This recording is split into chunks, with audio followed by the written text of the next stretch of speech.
Olá, é muito bom ter a companhia de todo mundo em mais uma análise e dessa vez a gente vai embarcar numa jornada mitológica muito bem estruturada e, olha, absolutamente fascinante. Hoje, a nossa exploração vai desvendar os mistérios de como os antigos nórdicos imaginavam o nascimento do universo. E já adianto, não estamos falando de uma criação pacífica e ordenadazinha, não. É uma narrativa visceral, construída totalmente na base da força extrema e do caos absoluto.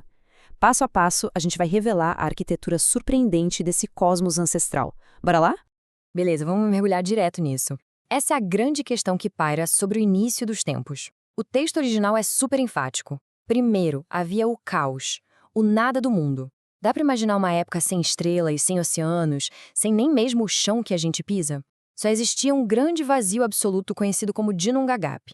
Prender a nossa atenção na vastidão desse abismo primordial é essencial para a gente entender o quão dramático foi o surgimento da primeira centelha de existência. Parte 1. O vazio e os primeiros. O abismo primordial e os primeiros seres. E aqui a gente já começa com um cenário de extremos. De um lado existe Muspel, o reino do fogo, que emanava um calor simplesmente abominável e escaldante. Do outro lado, Niflheim, a terra da neblina, mergulhada numa escuridão e névoas terrivelmente geladas. E o que aconteceu a seguir foi pura física mitológica. As névoas geladas de Niflheim subiram e formaram um gigantesco bloco de gelo no abismo. Em seguida, o ar quente de Muspel desceu. O choque entre esses dois extremos absolutos, esse calor descendo e o frio subindo, provocou o derretimento letárgico desse gelo colossal. A própria existência começou assim, num gotejar constante. E é exatamente aqui que a narrativa fica maravilhosamente bizarra. Desse gelo derretido, a primeira forma a surgir foi Ymir, um gigante impulsionado puramente por instintos básicos. Enquanto Ymir dormia profundamente, aquele calor implacável de Muspel fez ele suar copiosamente. E desse suor vivificante, por incrível que pareça, nasceram os primeiros seres vivos. Das axilas e das pernas de Ymir brotaram os primeiros gigantes. Mas peraí, como é que um ser desse tamanho colossal se alimentava? Bom, o gelo derretido também deu origem a uma vaca cósmica, gigantesca e super prosaica chamada Audumla. Das tetas prodigiosas dela jorravam 4 rios de leite que sustentavam o Ymir. É uma imagem fantástica de como a vida operava de um jeito instintivo bem no princípio de tudo. Vamos avançar na linha do tempo e ver como isso se desenvolve. Como uma reação em cadeia, a vida continuou a se expandir. Audumla, a vaca cósmica, também precisava se alimentar, certo? E ela fazia isso lambendo o gelo salgado. No primeiro dia de lambidas, surgiu o cabelo de um ser. No segundo dia, a cabeça. No terceiro, o corpo inteiro. Nascia aí Buri, o progenitor dos deuses. A partir desse ponto, a sucessão genealógica é vertiginosa. Buri gerou Bor e desde o exato momento em que essas diferentes linhagens se encontraram, começou a primeira grande guerra cósmica contra os gigantes, tudo movido a muito ódio e ciúme. Essa cronologia culmina quando Bor se casa com a giganta Bestla e dessa união bem complexa nascem 3 deuses fundamentais: Wotan, também muito conhecido como Odin, Vili e Ve. Unamo-nos a Bor e destruamos Ymir, o perverso pai dos gigantes. Essa citação monumental de Wotan marca uma virada histórica e bem brutal. Aquele impasse bélico já durava eras a fio, até que Wotan, o mais enérgico dos irmãos e futuro maior de todos os deuses, convocou todo mundo para uma ação imediata. Eles não queriam apenas lutar, eles queriam aniquilar.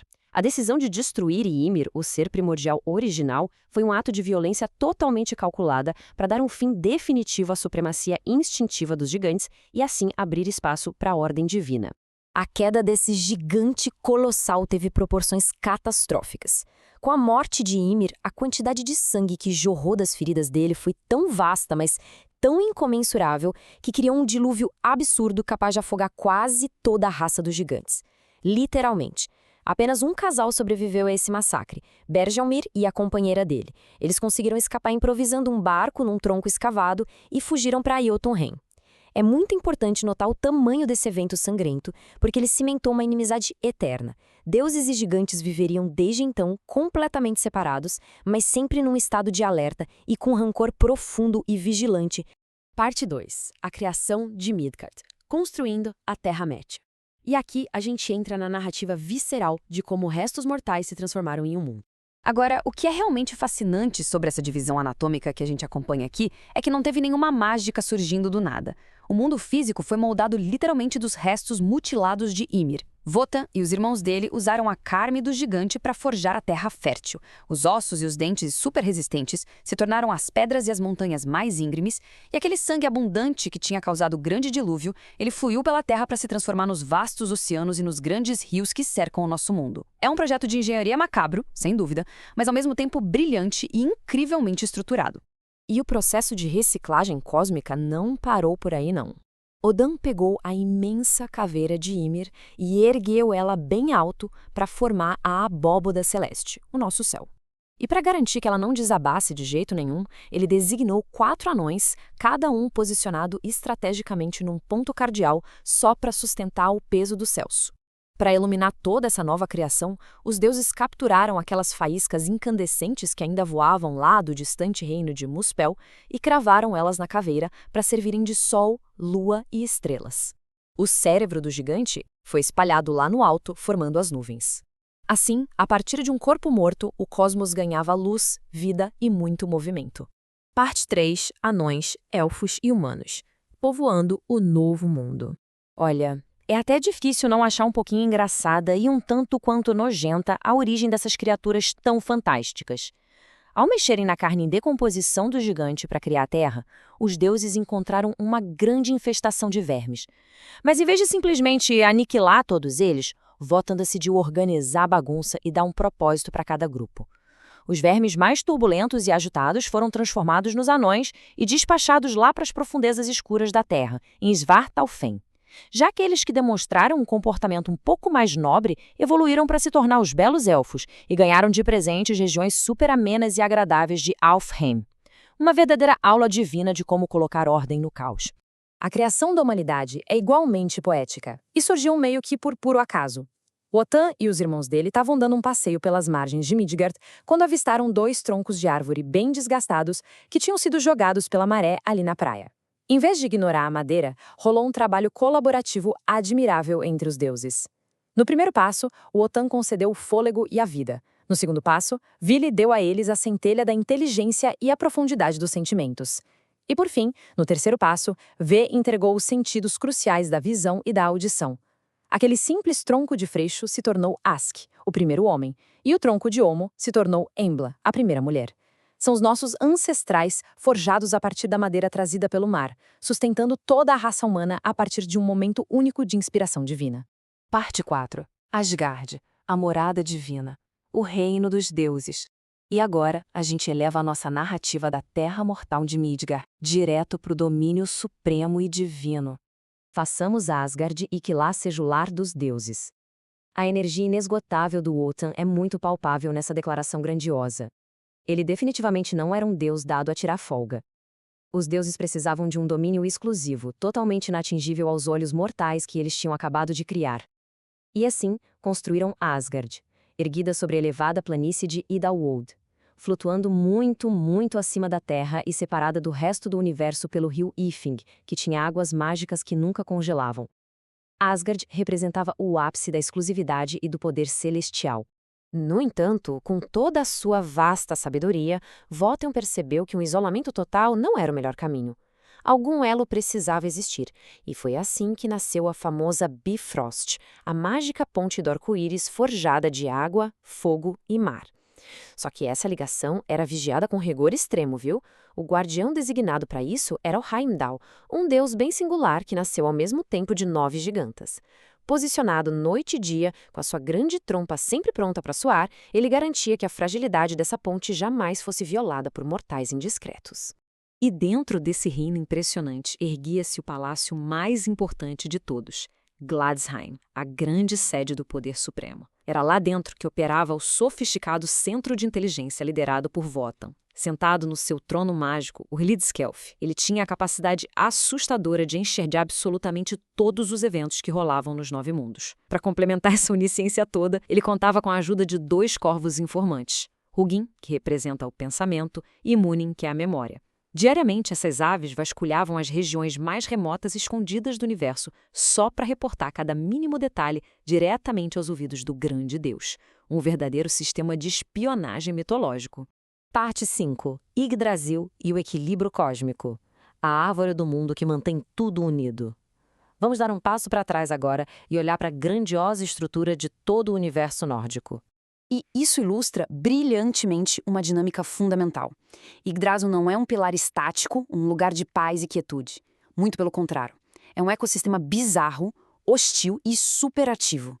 Tem uma águia gigantesca lá no topo, nos ramos mais altos. Lá embaixo, nas raízes profundas, a serpente monstruosa Nidhogg passa a eternidade roendo a base da árvore. E no meio disso tudo, fica um pequeno esquilo chamado Ratatosk, cuja única e exaustiva função cósmica é ficar correndo de cima a baixo, carregando um estoque infinito de insultos entre a águia e a serpente. É uma tensão constante que sustenta os mundos através de um conflito eterno, tudo literalmente contido nos galhos de uma grande árvore. E é exatamente ali, onde as raízes de Yggdrasil penetram mais fundo, que a gente encontra o contraste mais drástico com os salões superluminosos de Asgard.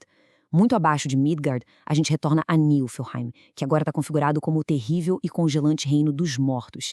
Quem governa esse lugar é Hel, a sinistra filha do deus Loki. Ela é uma figura assustadora que, de acordo com os textos, se regozija ativamente com o sofrimento, com a fome, com a velhice e com as doenças. É um lembrete congelante e brutal dos extremos implacáveis deste universo mitológico. Agora, vale a pena a gente focar nesse número 9 gigante que aparece aqui. Ele ecoa repetidamente pela magia e pelo sacrifício desse universo. É um número que define o conhecimento supremo. O domínio do mundo não exigia só força física e bélica, exigia uma sabedoria incrivelmente profunda. E a sabedoria, para os nórdicos, exigia uma dor extrema. O ponto crucial de toda essa história é justamente o que a superação dessa dor é capaz de conceder. Para conseguir desvendar os segredos ocultos das runas, o alfabeto mágico que governa tudo, Wotan tomou uma atitude drástica e se pendurou voluntariamente nos galhos de Yggdrasil. O texto conta que ele ficou lá, perfurado pela sua própria lança, por 9 longas e agonizantes noites. Mas, quando esse martírio sombrio finalmente acabou, a recompensa foi absoluta. Wotan emergiu de lá não apenas como um guerreiro gigante, mas como o indiscutível e mais sábio soberano de todo o cosmos. Armado com magias de cura poderosíssimas e empunhando a sua lança implacável, a Gungnir, que é a arma que registra todos os juramentos divinos dele, o poder de Wotan se tornou simplesmente inquestionável. Enquanto as raízes de Yggdrasil suportarem o peso, o mundo estará firme. Mas até quando a árvore resistirá? Yggdrasil é o verdadeiro suporte de toda a existência. Enquanto as raízes dela aguentarem o peso colossal dos ramos e suportarem aquela serpente destruindo a base lentamente, o universo vai continuar firme sob o comando sábio de Wotan. No entanto, é impossível não ficar refletindo diante de uma estrutura tão magnífica e, ao mesmo tempo, tão frágil, um cosmos que nasceu puramente do caos e que é constantemente ruído pela destruição. Até quando será que essa árvore formidável vai conseguir resistir? Fica essa reflexão incrível para a gente pensar.